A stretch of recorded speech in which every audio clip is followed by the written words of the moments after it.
अग्नि परीक्षा प्रसंग में सीता जी कैसे स्लो मोशन में दौड़ती आई और क्या हुआ। तो अब हम सीधे अग्नि परीक्षा प्रसंग में चलते हैं। रामचंद्र जी जब रावण को का वध कर चुके हैं, लंका जीत चुके हैं, और विभीषण आदि जब अशोक वाटिका में माता सीता को संदेश देने जाते हैं, वहां से इस प्रसंग को हम लेते हैं। सबसे पहले मैं पुनः माता सीता, भगवान राम और आदि कवि वाल्मीकि को प्रणाम करके अपनी बात प्रारंभ करता हूं। मैं अग्नि परीक्षा पर आऊं, इससे पूर्व मैंने कल कहा था कि वो स्वर्ण मृग के प्रसंग में कि भगवती सीता ने कहा था कि जब हम इसको पकड़ कर ले चलेंगे तो मेरी सासू और मेरे देवर कितने प्रसन्न होंगे। वह श्लोक मैं कल नहीं कह पाया था, लेकिन मैंने कहा था कल बताऊंगा, तो आज मैं वह श्लोक बता रहा हूं। यह 43 अरण्य कांड के 43 जिसको हम कहते हैं, और यहाँ इधर राजस्थान में 43 बोलते हैं उसको, तो 43वें सर्ग का 18वां श्लोक है, जिसमें वो कहती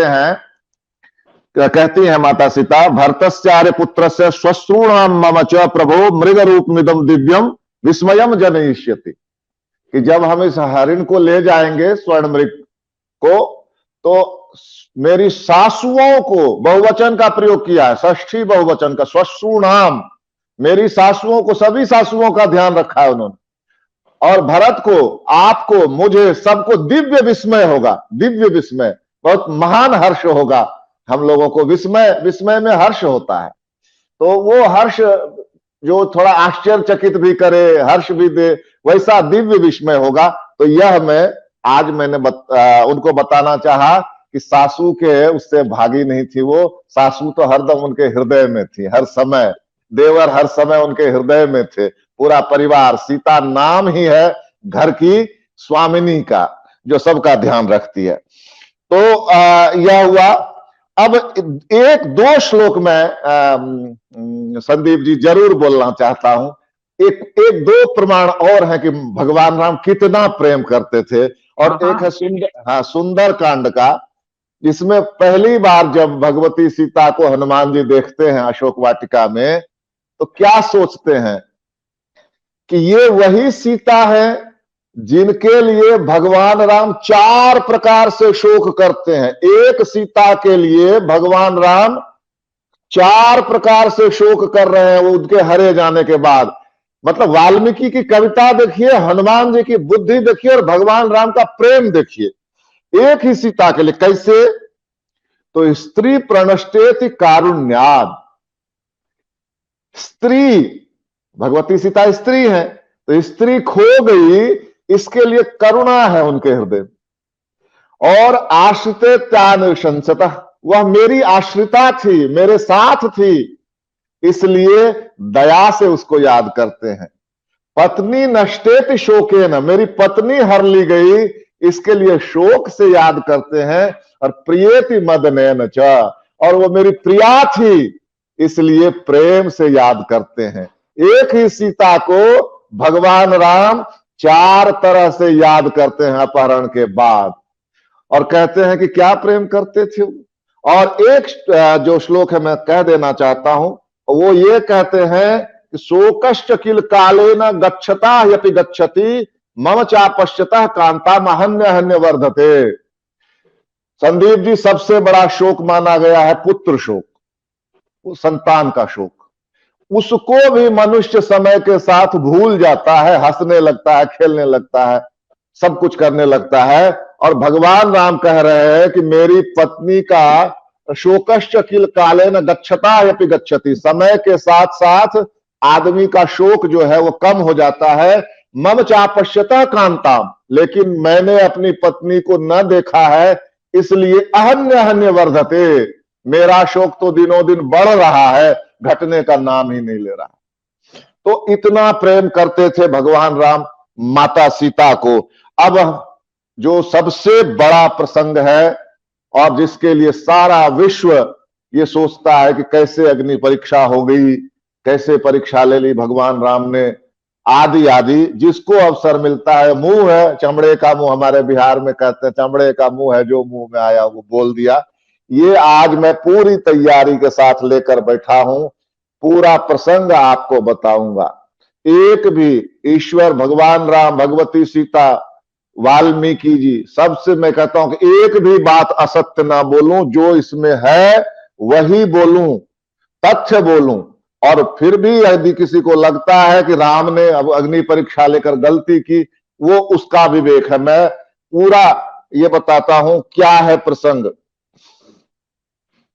प्रसंग देखिए, जब रावण मारा जा चुका तो राम ने विभीषण को राज्य सौंप दिया और उसके बाद भगवती सीता को संदेश भेजा। हनुमान जी गए वहां और भगवती सीता को संदेश दिया। क्या संदेश दिया सुनिए। यहीं से प्रारंभ हो जाता है कि भगवती सीता के प्रति क्या सोच थी राम की और क्यों अग्नि परीक्षा उन्होंने नहीं ली। यही मैं कह रहा हूं और आगे आएगा। अग्नि परीक्षा भगवान राम ने बिल्कुल नहीं ली है। कैसे? राम द्वारा सीता को संदेश, देखिए क्या कहते हैं कि वैदेह्ये माम च कुशलम सुग्रीवम च सलक्ष्मणम आचक्ष वदताम श्रेष्ठ रावणम च हतम रणे प्रियमेतदिहाख्याहि वैदेह्यास्तुम हरीश्वर प्रतिगृहतु संदेशम उपावर्तितुम अर्हसि। रावण मारा गया, मैं कुशल से हूं, लक्ष्मण कुशल से है, तुम भी कुशल से होगी, ये सारा संदेश तुम जाके अभी तुरंत वैदेही को दो। और फिर कहते हैं रावण का राज्य विभीषण को दे दिया गया है, अब तुम्हें डरने की कोई आवश्यकता नहीं है, तुम यह समझो कि तुम अपने घर में ही हो। इतना आश्वस्त करते हैं, अब तुम्हें डरने की आवश्यकता नहीं है, अब यह समझो तुम अपने घर में हो। फिर ये कहते हैं हनुमान जी को और विभीषण जी को, दोनों को, कि उसको नहला धुला देना। इसमें लिखा है कि वो बड़े मलिन वस्त्रों में थी, नहाई नहीं थी, बाल वाल सब बिखरे हुए थे, तो नहला धुला देना, उसको कपड़े पहना के कुछ आभूषण पहना देना। आप बताइए कि ये आश्वस्ति जो है, जो वो भगवती सीता के लिए भेज रहे हैं कि नहला धुला देना, आभूषण पहना देना, कुछ ये मतलब ये सीता के प्रति उनका कोई रोष था, कोई उसके उद्विग्नता थी। यहीं से मेरा पक्का विश्वास हो गया कि भगवान राम की कोई योजना चल रही थी, और वो आगे और स्पष्ट होता जाएगा। ज्यों ज्यों मैं आगे बढ़ूंगा त्यों तो आपको स्पष्ट होता जाए। तो हनुमान जी क्या संदेश देते हैं, जाकर सुनिए कि विभीषण सहायन रामेण हरिभीषण निहितो रावणो देवी लक्ष्मणेन च वीरवान। हे देवी सीता, विभीषण की सहायता से और वानरों के साथ भगवान राम ने लक्ष्मण के साथ मिलकर रावण को मार दिया। अब आगे जो कहते हैं वो सुनिए। प्रियम आख्यामि ते देवी भूयश्च त्वाम सभाजये तव प्रभावात् धर्मज्ञे महान रामेण संयुगे लब्धोयम विजय सीते स्वस्था भवगत ज्वरा रावणश्च हतः शत्रु लंका च वशीकृता। कि सीते तुम्हारा भी प्रभाव है रावण को हराने में, रावण को मारने में खाली मेरा ही नहीं है, तुम्हारा भी प्रभाव है। और तुम्हारा प्रभाव क्या है? भगवती सीता का प्रभाव क्या था? एकमात्र उनका पातिव्रत्य धर्म, और क्या था? उसी के सहारे तो वो रावण से भिड़ी। वहां रावण को क्या कुछ नहीं कहा भगवती सीता ने, और रावण हाथ लगाने का साहस नहीं कर सका। क्यों नहीं कर सका सुनिए। ये इसके लिए मुझे थोड़ा सा पीछे जाना पड़ेगा, वापस मैं चलता हूं सुंदर कांड में, जहां रावण भगवती सीता को कहने आता है पहली बार कि तुम मुझसे विवाह करो।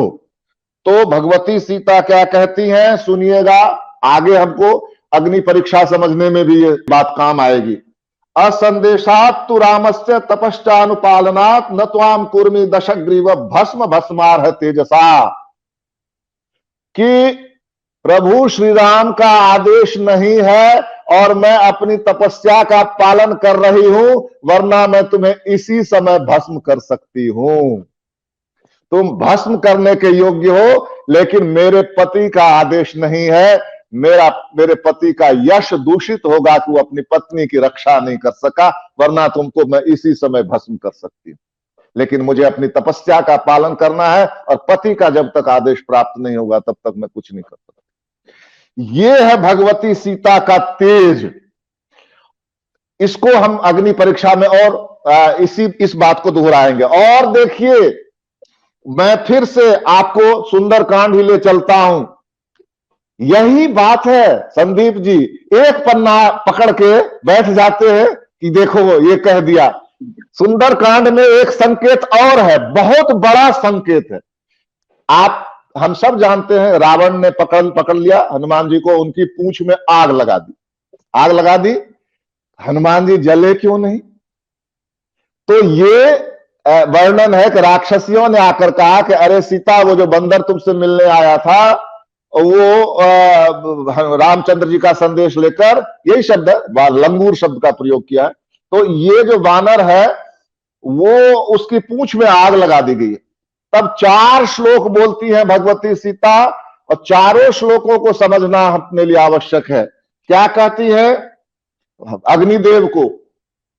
यद्यस्ति पति शुश्रूषा यद्यस्ति चरितम तपः यदि वा तो एक पत्नी तुम शीतो भव हनुमता। हे अग्निदेव, यदि मैंने अपने पति की शुश्रूषा हृदय से की है और यदि मैंने अपने पति के अलावा किसी का ध्यान नहीं किया, तो हे अग्निदेव, हनुमान के लिए आप शीतल होइए। दूसरा श्लोक क्या है? यदि किंचित अनुक्रोशस्तस्य मय्यस्ति धीमता यदि वा भाग्यशेषो में शीतो भव हनुमता। यदि भगवान राम की मेरे ऊपर कुछ भी कृपा है, मेरे ऊपर कुछ भी दया है और मेरा भाग्य अभी उनसे मिलना शेष है, मेरे भाग्य में उनसे मिलना शेष है, तो आप हनुमान के लिए शीतल होइए। शीतल हो जाते। और ये तीसरा देखिए, ये तीसरा श्लोक देखिए, कितना बड़ा संकेत है आगे के लिए। यदि माम वृत्त संपन्नाम तत्समागम लालसाम स विजानाति धर्मात्मा शीतो भव हनुमतः। यदि भगवान राम मुझे पवित्र समझते हैं, ध्यान से सुनिएगा, यदि श्री राम मुझे पवित्र समझते हैं और ये समझते हैं कि मैं अपनी पवित्रता के साथ उनको मिलूंगी, तो अग्निदेव आप हनुमान के लिए शीतल होइए। शीतल हुए ना अग्निदेव? इसका मतलब भगवान राम सीता को पवित्र समझते हैं ना। यही तो कहा है ना कि यदि श्री राम मुझे पवित्र समझते हैं और मेरे उनसे मिलने की लालसा पूरी होगी, तो आप हनुमान के लिए शीतल होइए। तो भगवान श्री राम पवित्र समझते हैं ना, तभी तो अग्नि शीतल हुआ उनके लिए। अग्नि पुल्लिंग है संस्कृत में, तो मैं पुल्लिंग ही का ही प्रयोग करूंगा, तभी तो अग्नि शीतल हुआ। और चौथा और अंतिम है सुग्रीव के लिए कि सुग्रीव मुझे अगर बचा सकेंगे, हनुमान जी ने बता दिया है कि सुग्रीव की मैत्री हो रही है, तो अगर श्री राम सुग्रीव के साथ मुझे बचा सकेंगे, तो हे अग्निदेव आप हनुमान के लिए शीतल होइए। तो हनुमान जी को खुद आश्चर्य होता है, इतनी भयंकर आग मेरी पूंछ में लगी हुई है और मुझे गर्मी ही नहीं लग रही है, मैं जल ही नहीं रहा हूं, तो क्या ये चक्कर है? फिर उनको वो समझ में आ जाता है कि भगवती सीता की पातिव्रत्य और भगवान राम की कृपा और मेरे पिता वायुदेव उनकी कृपा से मैं ये बर्फ की शीतलता का अनुभव होता है अग्नि की जगह। मुझे मेरी पूंछ पर जैसे बर्फ रख दी गई हो, ऐसे ऐसे है इसमें वर्णन।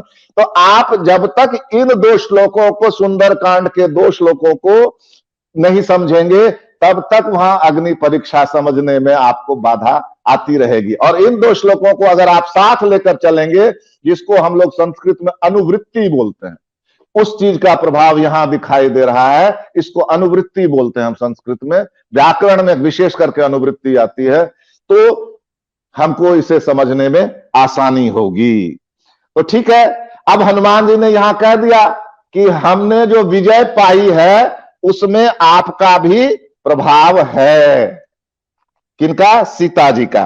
अब क्या कहते हैं, आगे संदेश सुनाते हैं। मया ह्यलब्ध निद्रेण धृतेन तब निर्जये प्रतिज्ञेषा विनिस्तीर्णा बद्ध्वा से तुम महोदधो।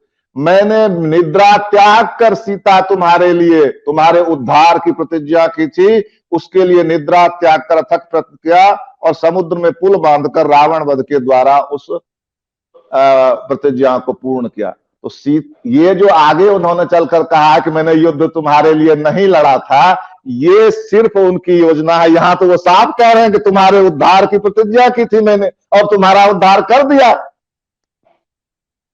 अपने कुल की प्रतिष्ठा की तो बात ही नहीं कर रहे यहां पर। तो सारी चीजों को देखकर फिर निर्णय निकालना होता है, एक पन्ने को देखकर नहीं। फिर अब इसके बाद क्या हुआ कि सीता जी नहा धोकर तैयार हो गई, आभूषण उनको पहना दिया गया। आभूषण पहनने के बाद विभीषण ने कहा कि आपके लिए यान, पालकी लाई जा रही है। तो भगवान राम से मिलने की जल्दी में उन्होंने पालकी को स्वीकार कर लिया। यहीं से वो भगवान राम की योजना शुरू हो जाती है। और वो क्या घटना घटती है, एक जबरदस्त घटना घटती है कि जब वो सीता पालकी में लाई जा रही थी तो पालकी में पर्दा पड़ा हुआ था।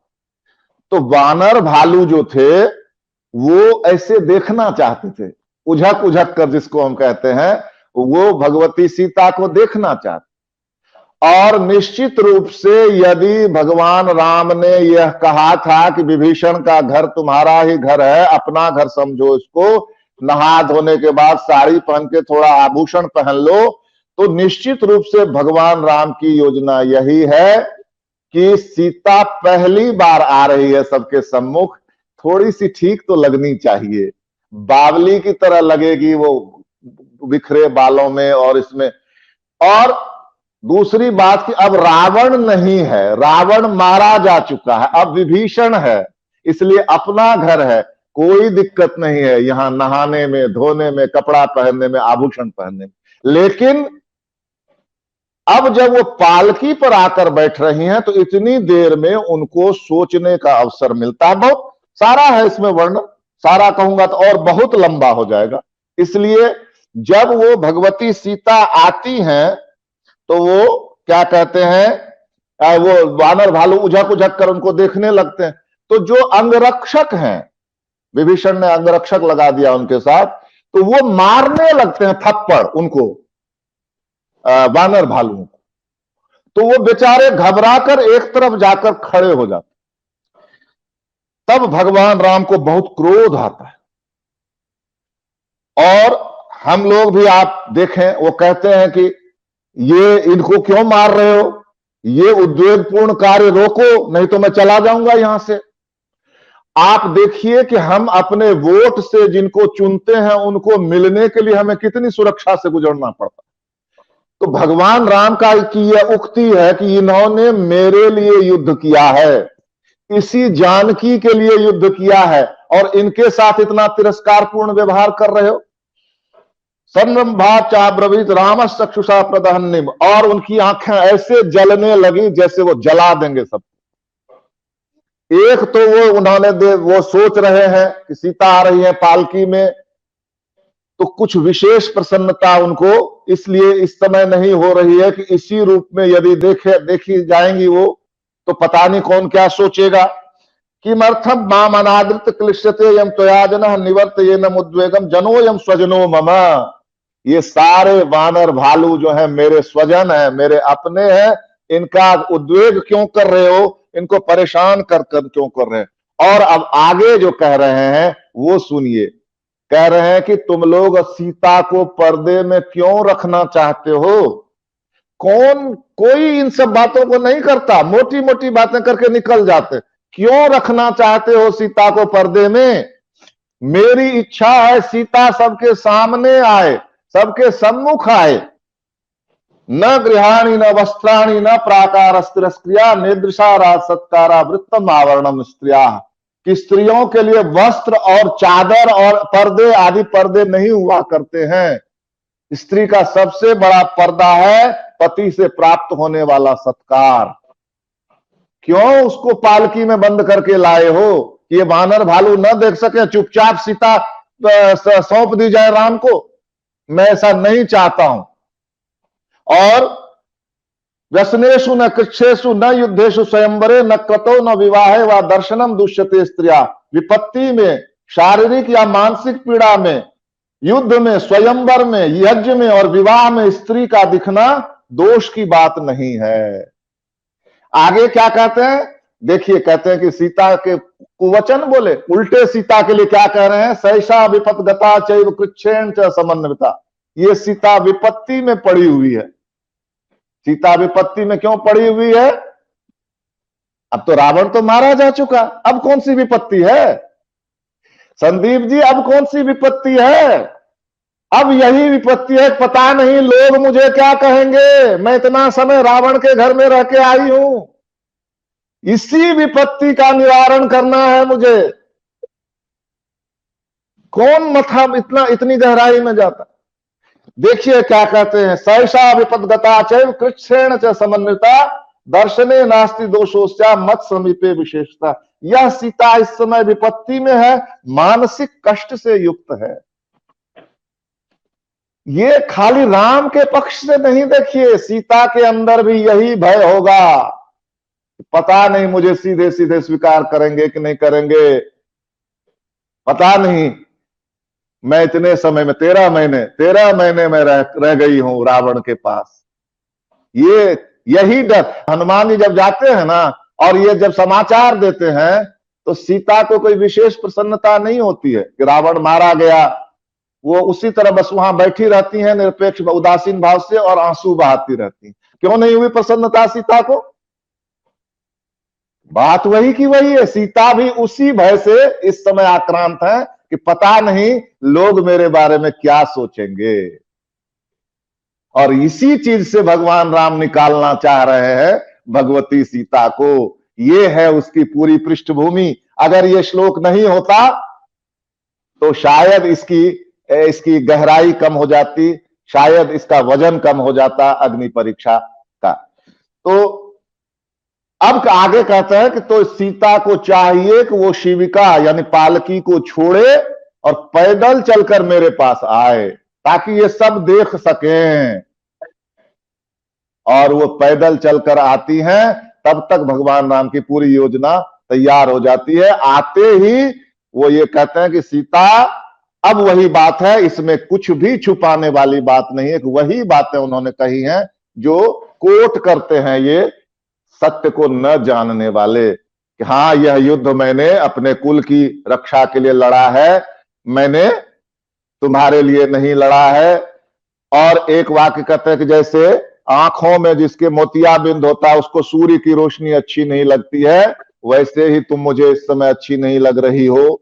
ये सारी बातें कहते हैं। तुम जहां चाहो 10 दिशाएं तुम्हारे लिए खुली हुई हैं, तुम जा सकती हो। तीनों भाई तुम्हारा बहुत आदर करेंगे, उनके पास जा सकती हो। बिल्कुल सत्य बात है। लेकिन यदि उन चीजों को हम छोड़ देंगे जो पहले घटा है, तो इसी को क्यों खाली सत्य मानेंगे? पहले जो घटा है उसको साफ इनकार कर देंगे। बल्कि वही चीजें ज्यादा प्रभावशाली अभी सिद्ध हो रही हैं, क्योंकि पहले ही राम कह चुके हैं कि ये विपत्ति में है, ये कष्ट में है, इसको मानसिक संताप है और मेरा कर्तव्य है इसको निकालना है ना। मैंने बताया ना आपको श्लोक, सैषा विपद्गता कृच्छेन से समन्विता। अब जब ये होता है तो आप ये मत समझिए कि सब कुछ इसी तरह से हो जाता है जैसे भगवती सीता क्रुद्ध हो जाती हैं भगवान राम पर और कहते हैं, राम तुम तुच्छ व्यक्ति जैसी बात करते हो, तुमको पता है मैं अयोनिजा हूं, मैं धरती की पुत्री हूं, उर्विजा हूं, और इसलिए इतनी ही पवित्र हूं जितनी ये धरती। मेरे पास बल नहीं था, शारीरिक बल, इसलिए रावण उठा के ले गया मुझे, परंतु यदि मैंने मन से, वचन से, कर्म से तुम्हारे अतिरिक्त किसी और पुरुष की कामना नहीं की हो तो लक्ष्मण मेरी चिता तैयार करो, मैं अग्नि में प्रवेश करूंगी। संदीप जी, भगवान राम ने बिल्कुल नहीं कहा है भगवती सीता को अग्नि परीक्षा देने के लिए। ये भगवती सीता की स्वयं का विकल्प है। फिर भी मैं इसमें संदेह का लाभ नहीं दे रहा हूं भगवान राम को। क्या हुआ उसके बाद यह सुनिए। जब भगवती सीता ने यह कहा तो एव मुक्तस्तु वैदेह्या लक्ष्मण परवीर अमर्ष वशम आपन्नो राघवम समुदेक्षत। जब ऐसा भगवती सीता ने कहा, यह है युद्ध कांड के 16वें सर्ग का, नहीं 116वें सर्ग का 20वां और 21वां 2 श्लोक हैं इसमें। अगर ये 2 श्लोक नहीं होते तो मैं भी भगवान राम का आलोचक होता, लेकिन ये 2 श्लोक क्या हैं सुनिए। एव मुक्तस्तु वैदेह्या लक्ष्मण परवीर अमर्ष वशम आपन्नो राघवम समुदेक्षत। जब वैदेही ने यह कहा कि मैं अग्नि परीक्षा दूंगी, तो अमर्ष वशम आपन्नो, अमर्ष क्रोध का ही एक तरह से पर्यायवाची समझ लीजिए अमर्ष है, लेकिन अमर्ष की डिग्री थोड़ी ज्यादा है। अमर्ष में बर्दाश्त न करना। एक तो हुआ कि कोई आया, उसने कुछ गलत बात कही, मुझे क्रोध आ गया, मैंने दबा लिया या एकाध कोई बात कह दी उसको, यह क्रोध। लेकिन अमर्ष में है कि मैं बर्दाश्त नहीं करूंगा, तुम मुझे थप्पड़ मारोगे तो मैं तुमको थप्पड़ मारूंगा, यह है अमर्ष। तो उस अमर्ष से भरकर लक्ष्मण ने राम को देखा। यानी आगे अगर कुछ नहीं होता तो लक्ष्मण लड़ने वाले थे राम से। अमर्ष का अर्थ ही होता है, मर्ष मतलब सहन करना, अमर्ष मतलब सहन न करना। और फिर क्या कहते हैं, स विज्ञाय मनश्छंदम रामस्याकार सूचितम। राम ने भाव भंगिमा दिखाई कि लक्ष्मण कुछ देर जो चल रहा है वह चलने दो। सविज्ञाय मनश्छंदम, वो राम के भाव भंगिमा से, आकार से समझ गए क्या कि इनका मनश्छंद, इनका अभिप्राय क्या है। और चिताम चकार सौमित्री मते रामस्य वीर्यवान, और सौमित्री वीर बलवान लक्ष्मण ने चिता तैयार की भगवान राम की बुद्धि को समझकर, भगवान राम के विचार को समझकर, जो चल रहा है वो चलने दो। और उसके बाद भगवती सीता अग्नि में प्रवेश करती हैं और अग्निदेव स्वयं उनको लेकर प्रकट होते हैं भगवती सीता को। और अग्निदेव कहते हैं कि राम, तीनों लोकों में इससे निष्पाप स्त्री कोई नहीं है। विशुद्ध भावा निष्पापाम प्रतिगृह्णीस्व मैथिलीम न किंचित अभिधातव्या अहम आज्ञापयामि ते। अग्निदेव कहते हैं राम, ये विशुद्ध भाव की स्त्री है, निष्पाप है, इसको ग्रहण करके अब आगे इसको कोई कटु वचन नहीं कहोगे, ऐसी मैं तुमको आज्ञा देता हूं। ये कहते हैं अग्निदेव। अब आपको वही मनश्छंद क्या है, लक्ष्मण ने जो राम का मनश्छंद समझ लिया, अभिप्राय समझ लिया, वह क्या है वह सुनिए। अब क्या कहते हैं वो भगवान राम कि क्या अग्निदेव, मैं यह नहीं जानता था कि सीता निष्पाप है तीनों लोकों में, लेकिन यदि मैं इसको इसी रूप में ग्रहण कर लेता तो अवश्यम चापि लोकेषु सीता पावनम हरति दीर्घ कालोषिता हियम रावणांतपुरे शुभा। यह शुभ व्यवहार वाली दीर्घ काल तक रावण के अंतपुर में रही है, इसलिए लोक इसको शुद्ध जाने। अवश्यम चापि लोकेषु सीता पावनम हरति, लोक में इसकी शुद्धता जानी जानी चाहिए। आगे कहते हैं प्रत्ययार्थम तु लोकानाम त्रयाणाम सत्य संश्रया उपेक्षे चापि वैदेहीम प्रविशंतिम हुताशनम। तीनों लोकों में इसकी शुद्धता प्रमाणित हो, इसलिए मैंने इसको अग्नि में प्रवेश करने से नहीं रोका। अब आप देखिए वहां जो वो कहते हैं, कल मैंने बताया था कि मेरा भाव सीता में निहित है और सीता का भाव मुझ में निहित है, उसको यहां लाना पड़ेगा अपने आप को, अपने को। क्यों नहीं? क्यों? राम का जो अभिप्राय है उसको लक्ष्मण ने ही नहीं समझा, उसको सीता ने भी समझा। इसके संकेत पहले से मिल रहे हैं, क्योंकि सीता बहुत खुश होकर नहीं आई है वहां। कहां से? वहां रावण के वह अशोक वाटिका से बहुत प्रसन्न होकर नहीं आई। उनके भी वही चल रहा है, कितने दिन तक मैं रही यहां। तो ये एक महान अवसर उपस्थित कराया राम ने उनको। अब बात यह है कि वो जली क्यों नहीं? अभी तो आपको बताया ना कि अग्निदेव उनके आदेश से शीतल हो गए। उस महायोगिनी महातपस्विनी को अग्नि जलाता, हवा सुखाती, पानी गलाता। ये तो वो कुछ अलौकिक उनके माध्यम से होना था। कल भी कहा था, किसी में यह शक्ति नहीं थी, अग्नि क्या जलाता उनको। इसलिए जो राम का मनश्छंद था उसको लक्ष्मण ने भी समझा, उसको भगवती सीता ने भी समझा। अब प्रश्न यही खड़ा होगा। अब देखिए, हमारी दृष्टि जो है, हम हर चीज का विश्लेषण करते समय अपनी बुद्धि का उपयोग करते हैं। मैं जब देने जाता हूं व्याख्यान, तो प्रश्न यही सभी करते हैं कि जब इतनी शक्तिशालिनी थी तो रावण को मार देना चाहिए था। देखिए, जो प्रकृति ने तय किया हुआ है खेल, वो सबको खेलना है, चाहे कितना भी ऊर्जस्वित हो, कितनी भी ऊर्जा वाला। कोई बहुत बड़ा तपस्वी है तो उसको भूख नहीं लगती है क्या? शरीर का जो धर्म है वह तो होगा ही।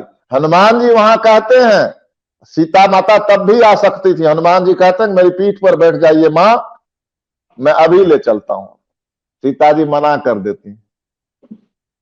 क्यों मना कर देती हैं? क्योंकि वो अपने पति को विजयी देखना चाहती हैं। मेरा पति मेरी रक्षा नहीं कर पाया, इस कलंक से वो अपने पति को बचाना चाहती।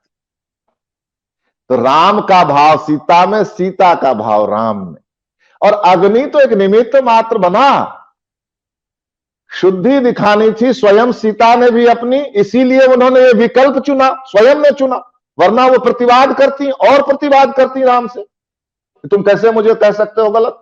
लेकिन एक क्षण नहीं लगाया उन्होंने, तुरंत ही कहा कि अब लक्ष्मण मेरी चिता तैयार करो और मैं उसमें प्रवेश करूंगी। वाद प्रतिवाद करती और बहुत देर चलता वाद प्रतिवाद। ज्यादा तो वाद प्रतिवाद हुआ ही नहीं, एक ही बार राम ने कहा और दूसरे क्षण सीता अग्नि में प्रवेश कर गई। तो इन सब बिंदुओं को यदि हम नहीं देखेंगे और केवल एक पन्ने पर अटक के कि राम ने यह कहा और सीता के साथ यह अन्याय हुआ। दूसरी बात, एक शब्द आता है संस्कृत में, संदीप जी उसको कहते हैं पौर्वापर्य। पौर्वापर्य शास्त्र में जब हम किसी चीज का निर्धारण करते हैं तो खाली वहीं नहीं रुकते, पहले भी देखते हैं क्या हुआ और आगे भी देखते हैं क्या हुआ। और ये तो पदे पदे आता है वाल्मीकि रामायण में कि यह चीज यहां जो कही गई है ये पूरी नहीं है। जैसे कुछ उदाहरण मैं आपको बताता हूं, बहुत आसानी से समझ जाएंगे। कल मैंने चर्चा की थी कि बाली को भगवान राम जब मारते हैं तो बाली पत्थर उठाकर मारता है, पेड़ उठाकर मारता है। मुझे किसी बच्चे ने कल फोन किया कि ऐसा तो है नहीं। मैंने कहा बेटा 2 सर्ग आगे देखो, उसमें है। 2 सर्ग आगे कब? तो जब तारा मिलने आ रही हैं तो सैनिक रोकते हैं तारा और कहते हैं मत जाओ वहां। वहां तो ऐसा महावीर आया हुआ है कि बाली को मार दिया उसने। बाली ने बड़ा प्रतिरोध किया, पत्थर मारा, पेड़ मारे, सेना ने हमला किया, सबको मार। यदि हम वहीं रुक जाए जहां भगवान राम ने बाण मारा और बाली गिर गया तो ये चीज नहीं आएगी सामने। यही पौर्वापर्य कहलाता है कि आप जो वहां सामने खाली है उसी को न माने, पहले क्या है और उसके आगे क्या है, उन सारी चीजों को मिलाकर निर्धारण करते हैं। शास्त्र का ये नियम है, जो भी संस्कृत वाले सुन रहे होंगे वो इस चीज को जानते हैं। तो सीता की अग्नि परीक्षा में पौर्वापर्य का ध्यान रखना पड़ेगा, उसके बिना तो ठीक है। फिर जब आपकी जिद ही है कि नहीं बहुत बुरा हुआ, तो उसका कोई परिमार्जन नहीं है। हम सिर्फ अपनी बात, अपना तथ्य रख सकते हैं, और यही है अग्नि परीक्षा का सत्य। और फिर अंत में क्या कहते हैं भगवान राम, जो हमको आगे वो समझने में मदद देगा कि वो नहीं निकाल सकते, निर्वासन नहीं कर सकते, कि मुझसे सीता अब उसी तरह से अलग नहीं होगी जैसे सूर्य से उसकी प्रभा अलग नहीं होती और तेजस्वी व्यक्ति से उसकी कीर्ति अलग नहीं होती। इसी तरह से सीता अब आगे मुझसे कभी अलग नहीं होगी। और जैसा कि हम जानते हैं कि भगवान राम, रामो द्विर्नाभिभाषते, राम दोहरी बात नहीं करते हैं। कब की बात है ये? दशरथ जी जब पीछे पलट गए कि मैं तो नहीं कहूंगा राम को वनवास जाने के लिए, कैकेयी तुम कहो तो कहो, तो कैकेयी ने कहा कि राम ये तुम्हारे पिताजी कुछ कहना चाहते हैं। तो वो राम कहते हैं कि आप कहिए ना, आप कहिए जो आप कहना चाहती हैं, मैं वो करूंगा। करिष्ये प्रतिजाने च रामो दुर्नाभिभाषते, मैं वह करूंगा, प्रतिज्ञा करता हूं, राम दोहरी बात नहीं करता। तो यहां पर जब उन्होंने वचन दे दिया कि अब सीता मुझसे कभी अलग नहीं होगी, तो फिर बनाइए कहानी, कुछ भी बनाइए, लेकिन रामो दुर्नाभिभाषते, राम दोहरी बात नहीं करता, इसलिए सीता अलग नहीं हुई। अग्नि परीक्षा में यही था, यही सच था। वो सर एक बार वो श्लोक और पढ़ दीजिए, इमामपि विशालाक्षी अच्छा। रक्षितां स्वयं तेजसा रावणो नातिवर्तेत वेलामि महोदधि। हाँ, ये बहुत ही सुंदर श्लोक है। आपने ध्यान दिला दिया। इमाम अपि विशालाक्षी रक्षिताम स्वयं तेजसा रावणो नातिवर्तेत वेलामि महोदधि। ये सीता इतनी तेजस्विनी है कि रावण हृदय से भी इसका दूषण नहीं कर सकता था, और ये अपने तेज से रक्षिता थी, और रावण इसी तरह से इसका दर्शन नहीं कर सकता था जैसे समुद्र अपने तट को नहीं लांघ सकता है। और इसी के बाद वो कहते हैं विशुद्धा त्रिषु लोकेषु मैथिली जनकात्मजा न विहातु मया शक्या कीर्तिरात्मता यथा। तीनों लोकों में मैथिली शुद्ध है, और मेरे द्वारा यह उसी तरह से नहीं त्यागी जाएंगी जैसे तेजस्वी पुरुष अपनी कीर्ति को नहीं त्यागता है। इस तरह से अग्नि परीक्षा के साथ ही मैंने यह सिद्ध किया है कि यह भगवान राम की द्वारा भगवती सीता को महान अथाह प्रेम करने का यह उदाहरण है। इसमें यदि आपने पूर्व के उन उदाहरणों को याद रखा, जहां वो हनुमान जी के लिए कहते हैं कि यदि राम मुझे शुद्ध मानते हैं तो अग्निदेव आप शीतल होइए, ये भी लाना पड़ेगा। और साथ ही साथ आगे जो राम कहते हैं वो भी लाना पड़ेगा। और वो जो 2 श्लोक हैं जहां लक्ष्मण अभिप्राय समझ जाते हैं कि राम क्या करना चाहते हैं, उनको भी ध्यान में रखना पड़ेगा।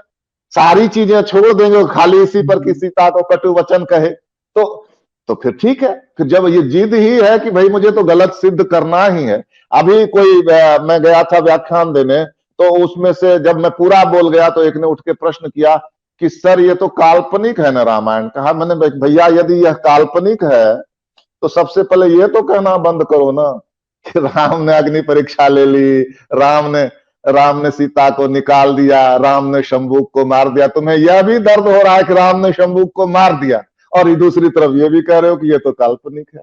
दोनों बातें कैसे चलेंगी? पहले ये तो स्वीकार करो कि हाँ ये सत्य है, उसके बाद मैं तुम्हें बताऊंगा।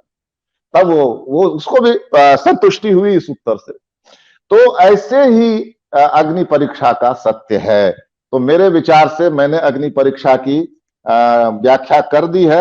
यदि इस पर आप कुछ कहना, आपने अग्नि परीक्षा पास कर ली।